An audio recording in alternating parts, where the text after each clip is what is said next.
My best friend and I faked an engagement to stop our families. Then he said something that changed everything. I was supposed to get engaged on a Saturday. The only problem? The guy standing next to me wasn't my fiancé. He was my best friend. And the diamond ring on my finger had been bought 3 days earlier at a gas station gift shop. It all started because our families wouldn't leave us alone. Every holiday, every birthday, every family dinner, the same questions. Why are you still single? When are you getting married? Don't you want kids? After hearing it for 10 straight years, I was losing my mind. So was Mason. We had been best friends since college. We knew everything about each other, every breakup, every embarrassing mistake, every terrible dating story, which is why, when my mother announced she'd arranged another accidental dinner with a guy she wanted me to meet, I snapped, and that's when Mason came up with the worst idea either of us had ever heard.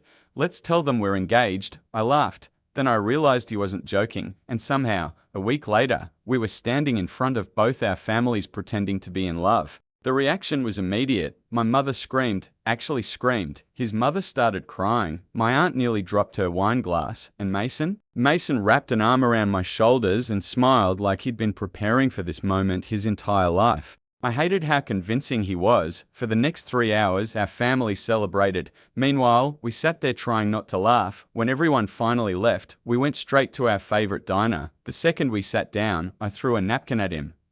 Engagement? You couldn't have said we were dating? Mason shrugged. Dating would have started questions. Engagement ends them. Annoyingly, he was right. For the first time in years, nobody was trying to set me up with strangers. Nobody was asking why I was still single. Nobody was treating me like some unfinished project. The fake engagement was working. At least at first.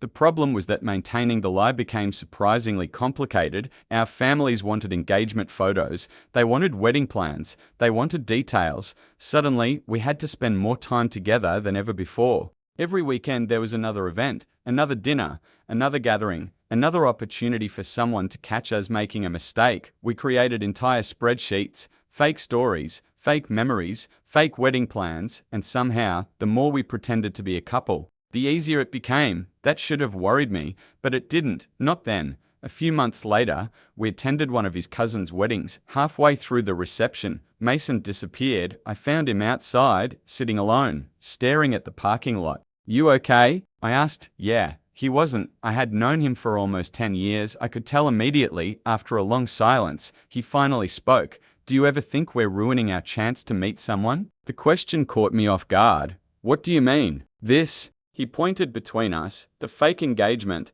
People think we're together. Nobody approaches us anymore. For some reason, the idea bothered me. More than it should have. I laughed it off, changed the subject, pretended everything was normal. But later that night, I couldn't stop thinking about it, and that's when I realized something terrifying.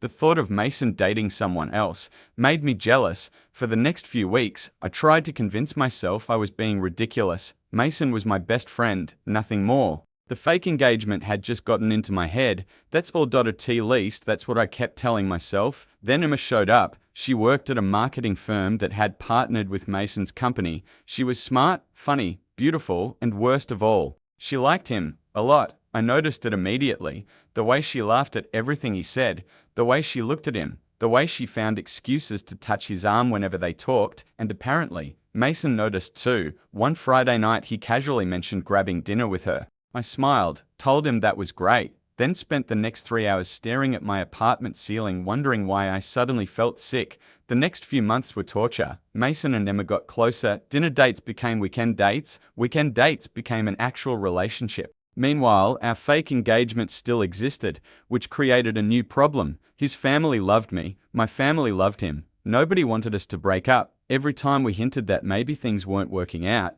our relatives practically started a campaign to save the relationship. It was insane. The lie had become bigger than us. Then one night, everything changed. Mason called me around midnight. The second I answered, I knew something was wrong. His voice sounded empty. Emma left. I sat up immediately. What happened? There was a long silence. Then he laughed, a sad laugh. She figured it out. Figured out what? Another silence. Then he said, she knew I wasn't really in love with her. My stomach dropped. Mason, she's right. I didn't know what to say, because suddenly the conversation felt dangerous. Like one wrong sentence could change everything. Then he said something I'll never forget. I think I've been in love with someone else for a long time. My heart stopped. I already knew, before he even said it. Some part of me had known for months, maybe years. Neither of us spoke. The silence stretched forever. Then finally, I whispered, "Who?" And Mason laughed again, this time softly. "You're really gonna make me say it?" I couldn't breathe, I couldn't think, I couldn't move, and then he said, "It's always been you."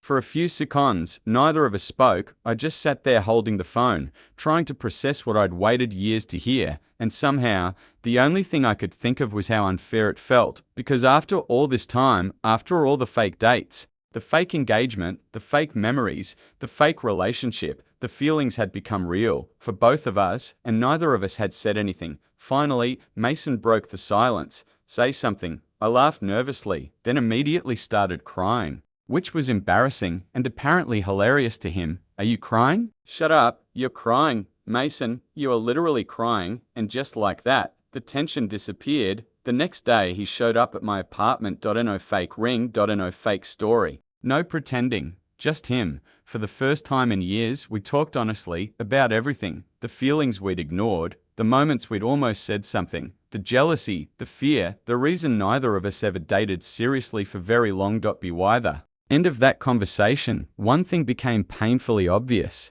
We had been acting like a couple for so long, we already were one. The only difference was that now we finally admitted it. There was just one problem, our families, because technically, we were still fake engaged and nobody knew. A week later, we invited everyone to dinner. Both families, every parent, every aunt, every uncle, even the grandparents. The room was packed. Mason stood beside me, looking far more nervous than I had ever seen him. Then I stood up and told everyone the truth, the entire truth, the fake relationship, the fake engagement, the fake stories, everything. The silence was immediate. My mother looked horrified. His mother looked like she might faint. One of my aunts actually shouted, "I knew it," which somehow made everything worse. Then came the yelling, the confusion, the questions. For 20 straight minutes, nobody let us explain anything. Finally, Mason raised his voice, something he almost never did, and the entire room went quiet. Then he said, "The engagement started as a lie." He looked at me,